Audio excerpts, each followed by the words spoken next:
we're going to continue on with week 5. So we're going to start with Judah falls to Babylon. So remember those two kingdoms. So you had Israel and Judah.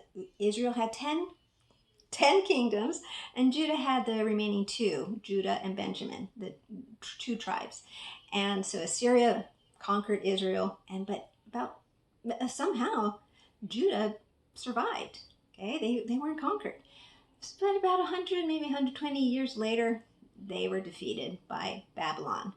Okay, so Judah, we're going to do a J. You can also, this is also the sign for Jew, but we could just do Judah falls to Babylon. Remember, the sign for Babylon was their law, okay? And they had their temple. To do the sign for temple, you make a fist and you do a T. Remember, your T is your thumb between your 2 fingers, and you put it on top of this rock, this foundation, okay? Temple destroyed. We're going to grab it and yank it apart, okay? Like a piece of paper, just ripping it to shreds, okay? So temple destroyed. Babylon falls to Persia. That's just a P. That's your 2 fingers and your finger on your thumb on your middle finger, okay? And remember, so if it's up, it's a K. If it's down, it's a P, okay? To Persia. And in fact, Babylon, people hated being under Babylonian rule. In fact, when the Persians came, some of these people even opened their gates to let the Persians in. And the Persians are actually kind of nice. They kind of appreciated people's individual cultures, and they let them express their cultural views or cultural heritage. And they let the Jews, what we get the word Jews from Judah, okay? And they let them go back to their country, and then they could rebuild. He let them rebuild the temple. So Jews return, and we're going to rebuild, okay? So you're building something, the temple, okay? And there's music, so we celebrate. Yay! Okay, wiggle your hands and celebrate. Yay! And then we're going to do ours, okay? Roman Republic. So the Rome has ruled by kings all this time, and about 500 something BC, the last king was so corrupt. The people were just getting nothing, and just so, he was just so bad. So finally there was no more king.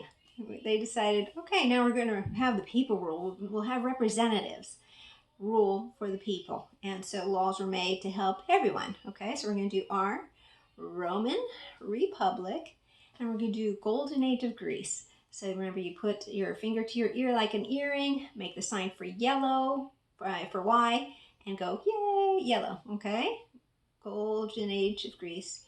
Peloponnesian Wars. So Greece had actually beaten the Persians.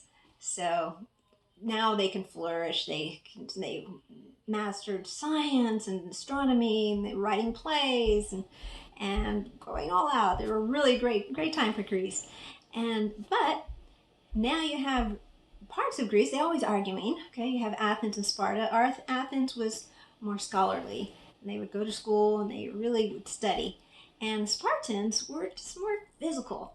The boys would be checked and they were born to see if they're strong enough. If they were weak, they would let them die on the hill. And so the ones that were strong had to be at home, okay? But once they reached about age 7, they had to go off and train for war. In fact, the mothers would tell the boys, don't come back unless it's with your shield or you're on your shield, which means go win. If you don't win, you better die. Okay, so kind of nice, huh? Okay, so that's Peloponnesia. That's the area of Greece, okay, called Peloponnesian Peninsula, right? So we're going to do the sign for Greece, Peloponnesian War. So since it's in Greece, we're going to do the sign for Greece. So G in sign language is like a gun. Okay, and we're doing it right over a nose, not because they have big noses, but because to imitate the shield, they had a metal plate over their nose, okay? So Peloponnesian War, and this is sign for war in sign language. See, one side is pushing the other, okay? Back and forth. Peloponnesian War, and then Persia falls to Alexander, that's A, the Great, okay? So this is the sign for great, wonderful, good, awesome. See, it's like a high five, right? Okay. So Alexander's dad was from Macedonia, and he saw, okay, the Greeks are kind of weak right now.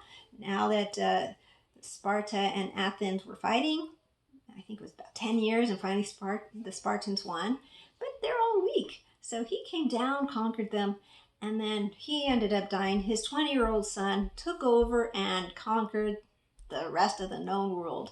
He went as far as to India, and then he went down to Egypt, and he spread Hellenism, which is from Helen of Troy, right? The Greeks, about Greek knowledge, culture, everything. So that's why during Jesus' time, most people knew how to speak Greek, knew how to read and write in Greek. And so that's why the Septuagint, the first 5 books of the Bible, were written in Greek.